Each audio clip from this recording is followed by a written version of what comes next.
Hello, hello, hello. Yeah, okay. John, are you there? Okay. No, okay. You know what? If people want the content, they're gonna have to sit through it. Yes. All right, They want the content. we've done our best. Oh, this is cool. So I got my tropical themed apparel on, uh, Yeah. mostly because my hair just looks terrible today. So I need to. Did you just get back from Hawaii? No, I did not just get back from in my mind. Yes, I'm yes. I'm there I right think now we on the all want to be beach. in Hawaii right now. Oh man, not even a margarita or anything here. Yeah. Oh, this is cool. So good to see you. Yeah, you too. So see you. Yeah, this is cool. Face to face. Thank you so Yeah. much for being here, Paul. This is awesome. I'm so glad to have you on the call. This is really Yeah. cool. Thanks for having me. All right. It's Happy to be probably here. Yeah, excited. glad you could take time out of your very busy day to be here. Uh-huh. Seriously. Yeah. This is cool. You've been investing in mobile homes now for 2 years? No, just a little over a year. I Wow. started in officially started in your program January 2020. Wow. Okay. Yeah, Yeah. really just over a year or a year. Hmm. Anniversary. Oh, sorry, Yeah. anniversary. What have you done? What's just kind of a big picture? You haven't run for the hills already. You're still investing in mobile homes. What have you done already? I guess maybe Mhm. sort of like how many parks are you working in? Do you have any homes on land? And then I'd like to sort of maybe dive into some of those opportunities that you've had. But what's like the last 12 months look like for you?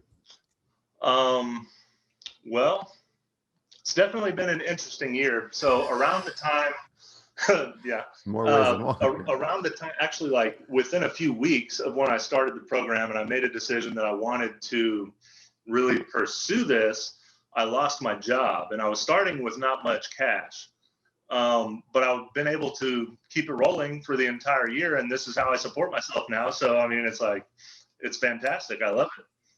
Holy moly. Um, I mean, it's been the way you've been supporting yourself since the job loss. yeah, yeah, for an Whoa. entire year. That's great. So Yeah. you're, I mean, juggling the limited capital you have to eat on Hmm. it, make a Yep. profit, reinvest it, keep eating, keep paying the Hmm. bills.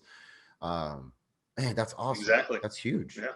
Has It's been go ahead. it's been a little stressful at times, um, but yeah. At the end of the day, I've been able to keep doing it, and I mean that I wanted to do it to support myself, and I've been able to do that. And slowly, I'm growing, and my business is growing. So it's been great, and you've been very helpful along the way.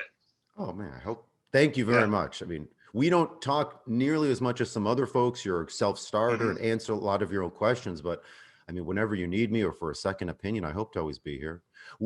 How many parks are you involved with now with everything that you've but as busy as you're staying, like how many Hmm. parks are you I helping have out in? I have four. Yeah, I was looking at that question. So I have four managers that I have like a first name basis with, Uh-huh. kind of relationship that actually, will give me a call or shoot me an email when they have stuff come available. So that's very helpful. And then I'm probably working in 7 or 8 parks. Oh wow.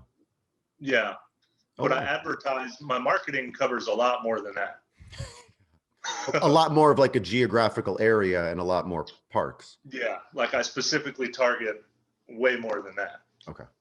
Yeah.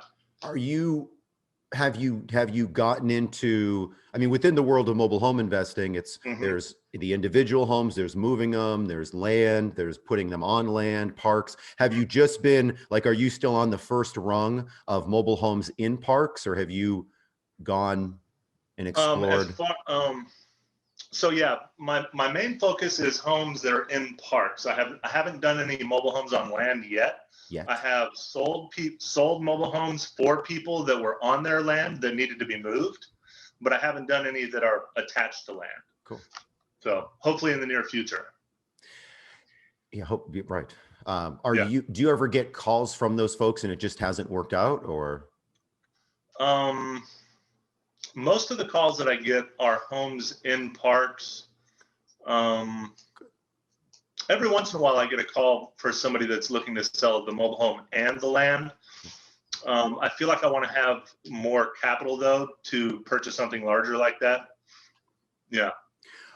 With everything you've purchased now in communities, Mm-hmm. have you ever structured payments with the seller? Where I purchase it from them on payments? Correct.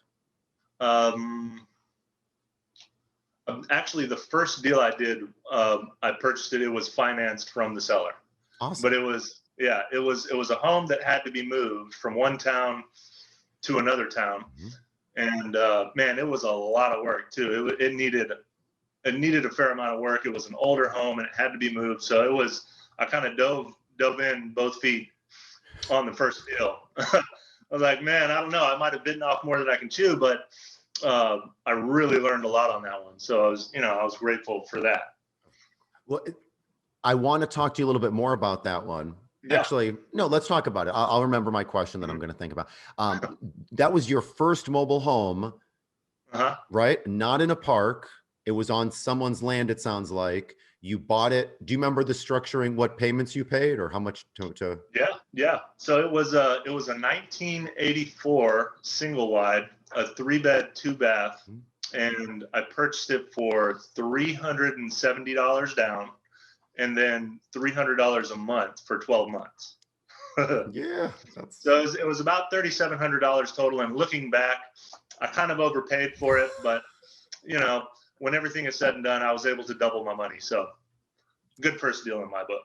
Who paid for the move, the setup in the new location? You did. So I was able to work with a park in the area who I still work with this company, a few of their managers, and they paid for the move. And then once it was moved and set and leveled, then I paid for the setup and the decks and the skirting and the renovation and all that. But they covered the move, the cost of the move. So that was fantastic. How much was how much were you all into it for? I guess how much was the move and the setup? I mean, do you know how much they paid for that move and how much was that move and setup? Where did those costs go? The moving, you said a deck and so that's kind of important to think about where that cost goes when they cover that cost. So the move from that mover, who I now realize that this is expensive, but that mover charged a little over $4,000 to move it and set it. But the park covered that. But part of their stipulation for paying for that move was that the home cannot be moved out of that park for 5 years. So that kind of came into play when I went to sell it, because in my area, there's a lot of cash buyers specifically looking for homes that they can move. So I kind of had to filter through the potential buyers and find one that wanted to keep it in the park, which was fine with me because I just did all of that work to get it set up in a park. Yeah. But I think so they paid for the $4,000. They covered that. The purchase price was $3,700. And by the time I was finished getting it set up and renovated, I was all in for right around $10,000. Including the $4,000. Not including the $4,000 that the park covered. Really? Yeah. What was that extra 6+ grand? What was that? Deck, steps, connecting utilities, but what else? That was putting on new vinyl skirting, building 2 decks, building new kitchen cabinets. So that home was originally a 3-2, and somebody took out a wall. And I talked to my handyman, and he was able to turn it back into a 3-2 for about $500. So I was like, okay, I'll probably get more money for it as a 3-2 than a 2-2. So why not? Let's go for it. And then I painted the exterior, painted the interior, put new floors in, ended up having to replace the electric box because it was an old mobile home and they put it in a lot that needed 200 amp service, but it had a 100 amp. I mean, when I thought I kept finding more things that had to be done. It was one of those kind of situations, but yeah, like I said, I got to learn a lot. How much was that electric upgrade, if you happen to remember, ballpark? It wasn't that bad. because I already had the home installed and inspected, I was able to have my handyman replace the electric box, and I think he picked it up for $150, and then did the labor for another 300. So it wasn't exactly cheap, but you know, could have been worse. Oh my gosh, it could have been way worse. And Yeah. so you sold that home for cash at around 15? I sold it for payments. Oh, you did? At 15,000 or no? No, I sold it for 19.2. Even that's on the low side, in my opinion, for a 3.2. So you said, I thought that you said like you profited $5,000 from it. No. That one, I almost doubled my money. So I ended up all in for about 10,000 and sold it for 19.2. Okay. For the next, you have 10 into it. When are you breaking even though with payments? So I got a $1,500 down payment, and it cash flows $350 a month. So it's going to take over a year to fully get my investment back. But at the time, because I think I was marketing that for took me about 2 months to find a buyer, which is longer than the other homes that I've sold for the most part. So just finding a buyer that could get approved and give me a down payment, and I felt like they were a good tenant buyer that would make payments every month, I was happy with that. Why so low? You say that you have for the move-in fee, you have all these people that want to buy cash and move the home. People have money. You're in an area where there's a population. Why the 1,500 seems low for the move-in fee? Is that just what people had? I think just in that market and that park in particular, that seems about what I'm able to get. Maybe I could get more, but yeah, I'm not sure. No, it took you 2 months to get. Did you have people that were interested? They tried to get approved, but then they didn't? Yes. Weren't approved? Okay. Out of curiosity, how many times did people go and get denied because of their background? On that specific one, it was probably 2 or 3. Okay. And let me see, I've sold 3 homes on payments, and all of those are in parks. One of them is in the same park, just 2 doors down. And each one, it didn't seem like the very first person was able to get approved. It was normally a couple people. Excuse me. That can be real frustrating when that happens, especially for cash. If someone has the cash and they're ready to buy, these folks wanted to buy payments. Sometimes on cash, if somebody wants to pay you like top dollar for your home, but they don't get approved, sometimes you as the investor, you can co-sign on the lot, and essentially you stay on as a lien holder for the home, you co-sign on the lot, and essentially you're just backing it anyway. I mean, if the people don't pay, you're going to pay, you're going to get them out. I mean, you're in a safe position. It sells the home. Right. Clearly someone has, $20,000 that they're going to give you cash. So they're probably not going to default. And so it's just a thought anyway. Yeah. Future, but you were selling on cash. So if the park denied the people, it was probably for a halfway decent reason. I would think. Is there, on that first home, you certainly took off a huge bite or, dove in. Why, or what was your thought? Would you do that again for your first deal, or would you have, in hindsight, sold this, kept it where it is, fixed it up, and then sold it to somebody that wanted to move it? Yeah. So interestingly enough, another home from that park, that was what I did. So looking back on it, I would not have moved it. It was my first deal, and I had been, I started in January, and I didn't get this one until March. Okay. And so I was looking for a couple months, and I found out, this guy will finance it to me, with a down payment and payments. So I was just like, let's do it. But looking back on it, I would definitely probably use a different strategy. Fix it in place and find a cash buyer that wants to move it. Yeah. And you said that you did that already in the same. Yeah. So I met a guy that owned a small mobile home park near me, and he had about 20 homes in there. It was just a street with a cul-de-sac, and he was in a situation where he wanted to sell all of the homes in there because they were older homes, and he wanted to bring in all brand new single wides. So I, really met him at the right time, and so I helped him sell almost all of the homes in there, and so that was great, So yeah, that brings us to the house across the street from that.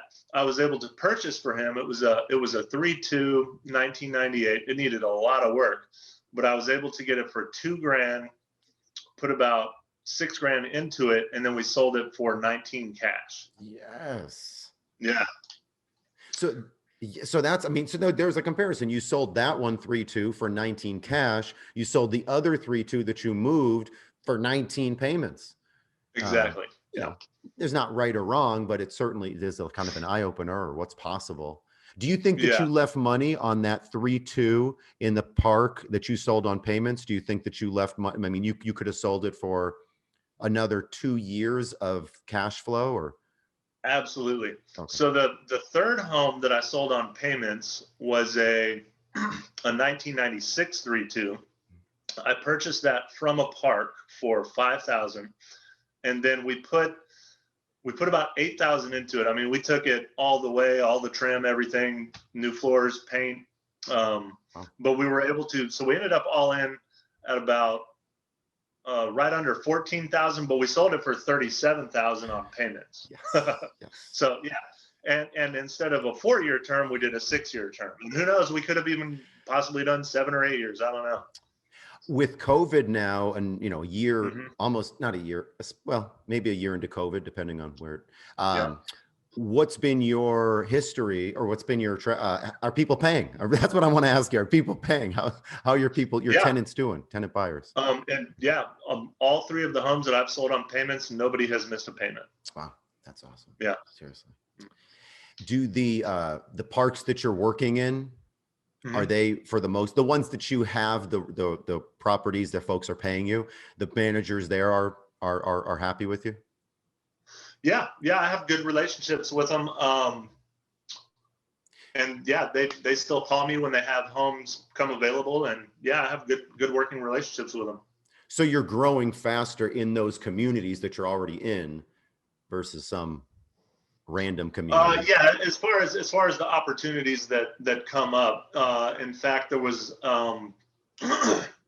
that first manager. She called me the other day, and she had a 2-bedroom 1-bath, really old 2-bedroom 1-bath, needed a ton of work, and I had other stuff going on, but I was able to find another investor in the area that wanted it, to refer it out to them. And so they're actually closing on that one today. So I kind of referred it to a person I know. I was able to come to an agreement with the park manager for $2,500 for the home.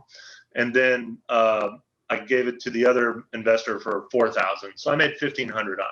Yeah. That's awesome. Yeah. They knew what you were making on it, or you kept that hidden? Yeah. I told them. Okay. Yeah. That's awesome. Was there ever, so far in this year, or maybe even before that, maybe in life, but sort of, I was thinking mobile home related, has there been something that seemed like just a big failure at the time, or like a huge failure, but actually it actually set you up for something real good in the future, or it turned out to be a blessing? Oh man, that's probably happened a lot in my life. Okay. I guess maybe.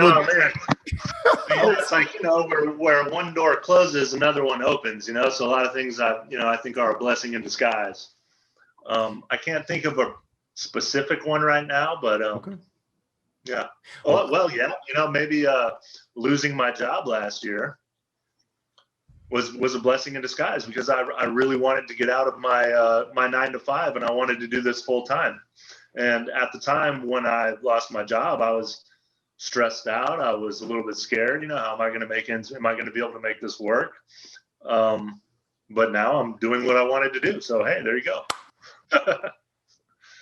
That's huge. That's not advice I would give to somebody listening. Like, no. Quit your job and then jump in this full time. Yeah.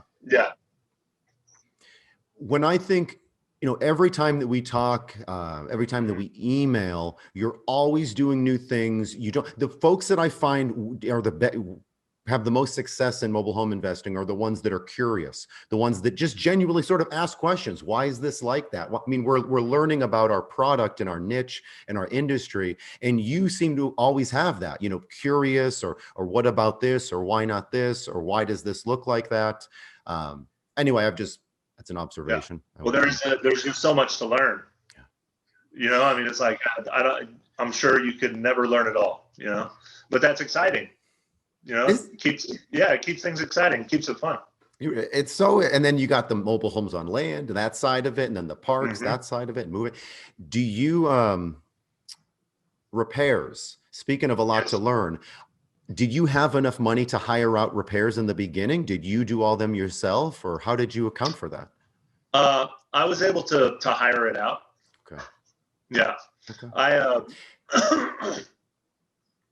I put some of it on a credit card and used what cash I had available and split it between the two, and was able to do it that way. Yes, just bootstrap it, and you're able to. Mm-hmm. Has it been?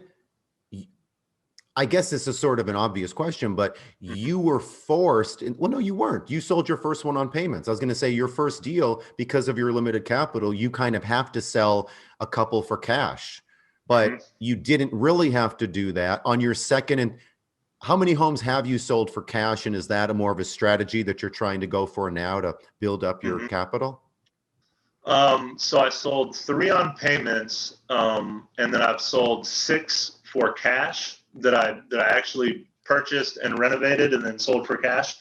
But another thing that's really helped is wholesaling. So I've done 13 or 14 wholesales as well.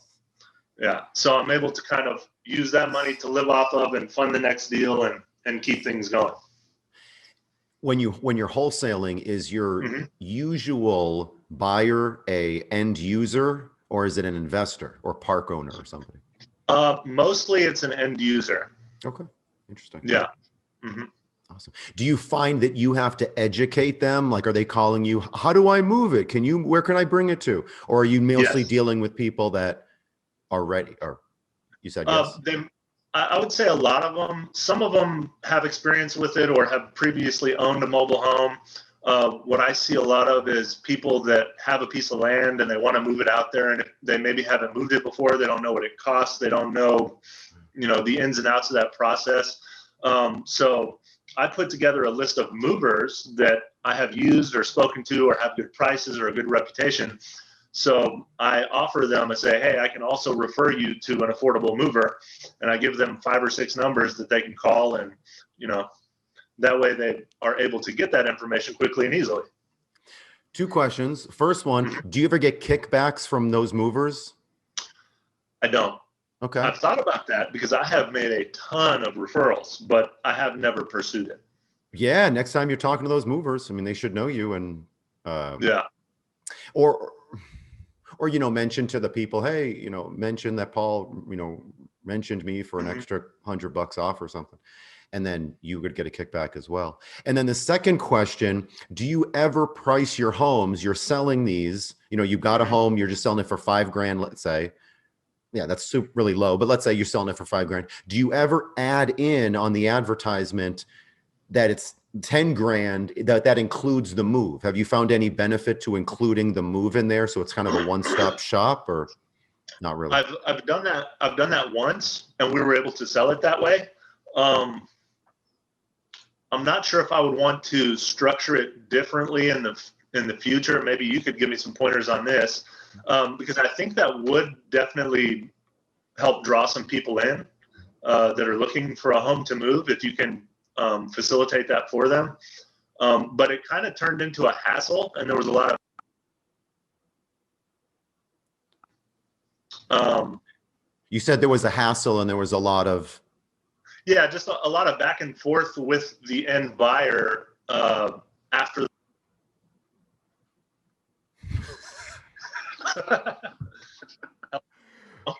we got to get the content while we can, man. This is good. I hope people are listening like, what is going on? What's he saying? Like, read your lips. So it was a bit of a hassle. It was a bit of a hassle, but it's not something that I wouldn't look into again. I think it can be a valuable tool to help sell homes for sure. And if you have a really good deal on a mover and you can make an extra couple grand for handling that, why not? You know, When you're wholesaling a mobile home, how much do you prep the buyers before they come and see the home? Are you sending them a video? Are you sending them do you want to send everybody to the home and then they can decide? Or are you trying to be real picky and really vet the people to not waste anyone's time? I don't do any video marketing yet. I try to take good pictures that really, show the home. I don't try and hide anything in the pictures, because once they come to see it, they're going to see anything that's wrong with it, and potentially waste time. So I just try and take good, thorough pictures and talk to them a little bit, make sure they know that the home has to be moved if it has to be moved, and things like that. Yeah, just the obvious kind of things, Another thing I do with showings like that, especially if it's a little bit of a drive, is I try to schedule a number of people on the same day to come see it around the same time. So I'm not going every day, try and get it all in one fell swoop. You ever send people there and they can open a lockbox, or have the manager show the home, or? Definitely for the homes that I'm selling in a park, that's my home, I definitely put a lockbox on the door and then screen people, have them text me when they get there, send me a photo of their ID, and then I give them the code to go in. And then I leave paper applications on the counter so they can take one if they want and fill it out. Do you have folks, when it's in a park, it's in a community, are you doing a background check as well, or you do rely solely on the park? I've done it both ways. I have run the background and the credit check through Cozy, and then the park that I work with, they also do that. When you do both, do you have them do the park application first and then yours, or vice versa? I have them do the park first, because if they can't get approved at the park, there's no point in, cool, me doing it. No, I agree with you. Yeah, totally. Yeah. Man, that's excellent. Seriously. What's the bottleneck? I mean, it seems like you've just been cranking. I mean, for the past 12 months, 13 wholesales, 3 that you're holding, 6 that you've sold for cash. Where's the bottleneck, or where was the bottleneck and then you overcame it? But yeah, where was and then So I ran into, because I wasn't working and I didn't have, a W-2 check coming in on every 2 weeks. What I ran into was I would do some marketing and, talk to some people and really get out there, and I would get some things going. But then once I would have a deal that I was working on, I would slack off on marketing and trying to find new leads until I sold that home. At which point I didn't have any more leads coming in. So I would have this dead time. And then I'm like, I got to get a deal, So what I'm doing now, I'm trying to be more strategic with my marketing. That is not what I was going to say, or not what I was thinking. So the bottleneck is the leads coming in. I mean, if there's something that you want more of, it's leads. Is capital, how are you overcoming capital? Or is it you're wholesaling them. Has that been what's funding you? Do you have a money partner as well, or? I do have a partner that I work with, and that's been very helpful. I would say wholesales have kept me going, definitely, to keep cash coming in. And then also a partner that I work with. And I've also met other people now that are willing to just be a silent money partner. And hey, if you have a deal, I would finance it, and, that kind of stuff. So what brought them out of the woodwork? I mean, are those random people, or now that they see what you're doing? So just networking, even people from the group, have approached me about that. And then family members and other investors that I've met. Yes. Yeah.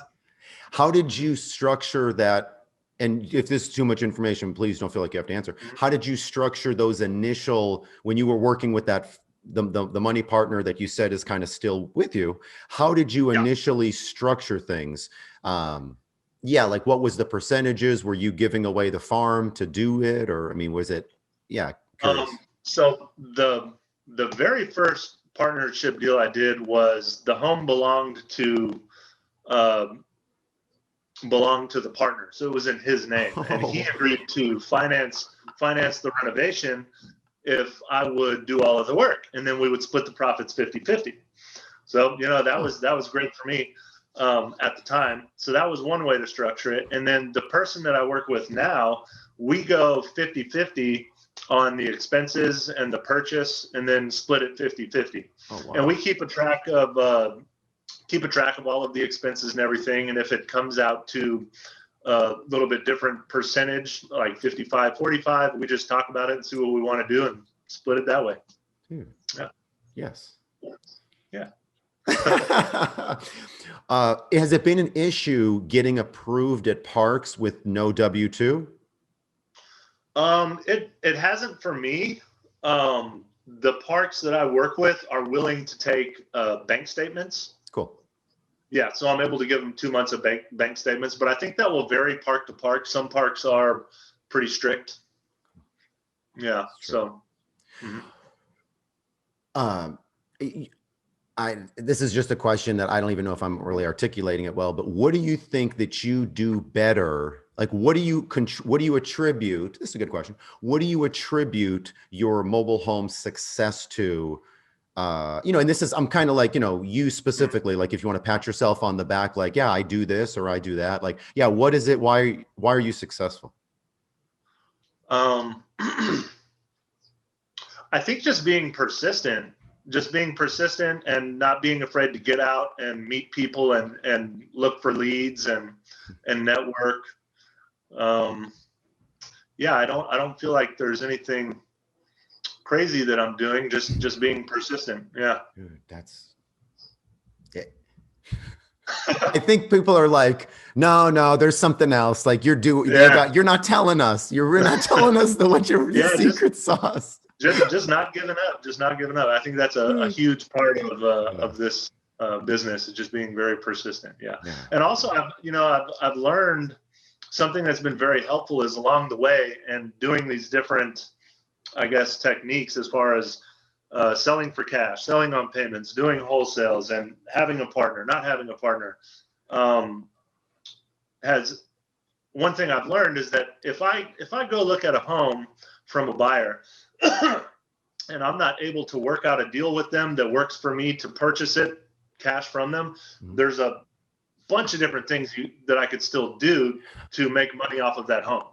It doesn't just have to be a straight sale from them to me in order to make it work. So that's been hugely helpful. It's like, okay, we can't make a deal. What else can I do? Maybe I can sell the home for you. Maybe somebody else, different ways to structure it. Yeah. So that's huge. And you're the one that's educating that seller. You're the one that's giving that seller options. Does it seem, when you're talking to the seller, like, do you see that aha moment, or do you see like, oh, I didn't know that, or wow, you're more, comprehensive than I thought, or like, is it anything like that, or do you really have to sell them on what you're doing, or?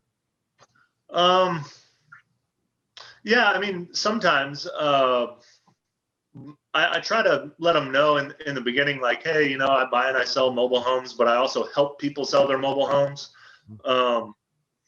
So that's another option if they're interested. Just kind of pitch to them like that. And definitely, especially with wholesaling, after doing it a couple times, at first I was nervous. I didn't feel very confident, and it felt like I was kind of, I needed to sell them that I could do this for them and get what they were wanting, but I feel like I have a pretty good system down now, and I feel pretty confident doing it. Good. You've done enough of them. And did you feel sleazy in the beginning? Was there ever any kind of sleazy feeling that you had for any reason? And like specifically with wholesaling, or? No, I don't think so. And a lot of times I think they are happier about it because I'm able to offer them more money if I'm wholesaling it than I'm willing to pay if I'm going to buy it. Yes. Normally, so. Awesome. Yeah. Do you find that are you mainly wholesaling? You said that park, it was getting rid of all of those older units. Mm-hmm. Were you wholesaling a lot of those ones, or have the wholesales been from actually owner occupants as well? The wholesales have been, I mean, a lot of them have not been from that park. Oh, okay. Yeah, a lot of them. Yeah, so that was all finished probably about 6 months ago, I want to Okay. say. Yeah, about 6 months ago. And some of those I wholesaled, some of them I helped him sell and got like 10% of whatever I was able to sell it for, rather than like me getting it under contract and then finding a buyer. So even in there, we structured it different ways. But yeah, I'm getting wholesales from all over the place. When you wholesale, is it always to somebody that wants to buy it and move it, or needs to, or is it these wholesales they can stay where they are? It just depends on the situation. It varies. Sometimes they need to be moved. Sometimes they don't. And then sometimes if it's in a park where I have a relationship with the manager, they may not want the home moved out of their park. So I agreed, said, hey, I'll find a buyer that's not going to pull it out of here, you know, and that can make it a little more challenging sometimes, but it's worth it to, maintain and have a good relationship with that manager. Big time. Have you been fooled? Has anyone ever said, yeah, I'll keep it here, and then they rip it out? No, that has not happened. And thank God for that. Yeah. Okay, good. Thank you so much, Paul, seriously, for being an open book and like just sharing seriously, being an open book. Yeah, absolutely. Man, this has been awesome. This is cool. We might actually hit the time that we were supposed to, like we keep it under that time. Man, thank you so much for being here. Seriously, Paul. Yeah. This is so cool. Every time I talk to you, you got more things that you're doing, more opportunities, more people, you're connecting, you're curious, you ask so many questions. Anything that you'd like to mention, anything that you'd like to say to, I guess, or any like advice that you'd give to newer folks or seasoned folks? Yeah.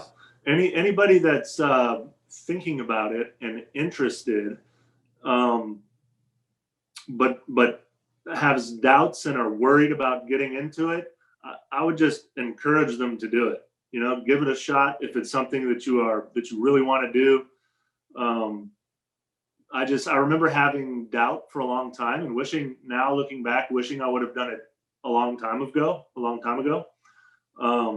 So yeah, anybody that's kind of on the fence but really interested, you can do it. Just go for it. Educate yourself. Can I ask like what you're focusing on for 2021 as a question? Yeah. As far as my business for this year, with the partner I'm working with, we want to do a minimum of 2 cash sales per month that we actually purchase and then sell. And of course, I'll have some wholesales thrown in there. And I really want to focus on cash sales this year and really build it up so that I can do some larger deals. Maybe have enough for a down payment for a park or something like that in the future. Hey, not if. When? Yeah, when. Your eyes are already. I think you'd like regret, or you'd be kicking yourself, in later in life that you don't have this. And we're both young. We have decades to work still. So, man, that's awesome. I'd like to talk to you after the call, but more about systems and 2021 and absolutely. This is awesome. Thank you so much, Paul. Seriously, for talking, and this is cool to see you, but then coming on here and opening up your business, and I'm learning some things that I didn't know that you were doing. We need to, seriously, that's awesome. Thank you so much. I hope, you always know that nothing changes with us, but thank you for being here again. Yeah. Thanks for having me on. I really appreciate it. It's been fun. Cool.